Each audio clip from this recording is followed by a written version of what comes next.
ವೀಕ್ಷಕರೇ ನಮಸ್ಕಾರ. Medical counselling committee MCC 2ನೇ ಸುತ್ತಿನ ತಾತ್ಕಾಲಿಕ ಸೀಟು ಹಂಚಿಕೆ ಫಲಿತಾಂಶವನ್ನು ಗುರುವಾರ ಪ್ರಕಟಿಸಿದ್ದು, ಅಲ್ಲಿ ಸೀಟು ಸಿಕ್ಕಿ ಅದನ್ನೇ ಉಳಿಸಿಕೊಳ್ಳಲು ಇಚ್ಛಿಸುವವರು ಶುಕ್ರವಾರ ಸೆಪ್ಟೆಂಬರ್ 20ರಂದು ಬೆಳಗ್ಗೆ 11 ಗಂಟೆಯ ಒಳಗಡೆ ಕೆಇಎ ಮೂಲಕ ಹಂಚಿಕೆಯಾಗಿರುವ ವೈದ್ಯಕೀಯ ಸೀಟುಗಳನ್ನು ರದ್ದುಪಡಿಸಿಕೊಳ್ಳಲು ಅವಕಾಶ ಕಲ್ಪಿಸಿಕೊಡಲಾಗಿದೆ. ಅಂಥವರು ಶುಕ್ರವಾರ ಕೆಇ ಕಚೇರಿಗೆ ಖುದ್ದಾಗಿ ಬಂದು ರದ್ದುಪಡಿಸಿಕೊಳ್ಳಬೇಕು.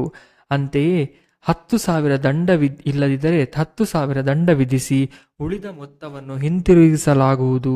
ಹಾಗೆಯೇ ಸೀಟು ರದ್ದುಪಡಿಸಿಕೊಳ್ಳುವ ಸಮಯದಲ್ಲಿ ಅಖಿಲ ಭಾರತ ಕೌನ್ಸಿಲಿಂಗ್ನಲ್ಲಿ ಹಂಚಿಕೆಯಾದ ಸೀಟುಗಳ ವಿವರವನ್ನು ಸಲ್ಲಿಸಬೇಕು ಎಂದು ಕೆಇಎ ನಿರ್ವಾಹಕ ನಿರ್ದೇಶಕ ಎಚ್ ಪ್ರಸನ್ನ ತಿಳಿಸಿದ್ದಾರೆ.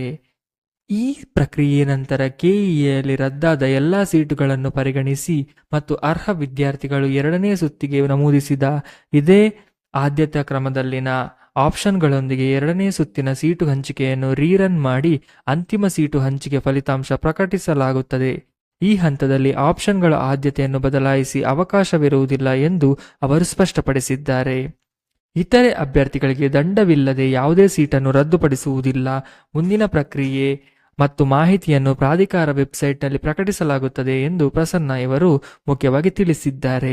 ಇನ್ನೂ ಹೆಚ್ಚಿನ ಮುಖ್ಯವಾಗಿ ಉದ್ಯೋಗ ಹಾಗೂ ಶಿಕ್ಷಣದ ಮಾಹಿತಿಯನ್ನು ಡೈಲಿ ಅಪ್ಡೇಟ್ಗಾಗಿ ನಮ್ಮ ಚಾನಲ್ನ ಸಬ್ಸ್ಕ್ರೈಬ್ ಮಾಡಿ ಹಾಗೂ ಈ ಒಂದು ವಿಡಿಯೋಗೆ ಲೈಕ್ ಮಾಡೋದಕ್ಕೆ ಮರಿಬೇಡಿ.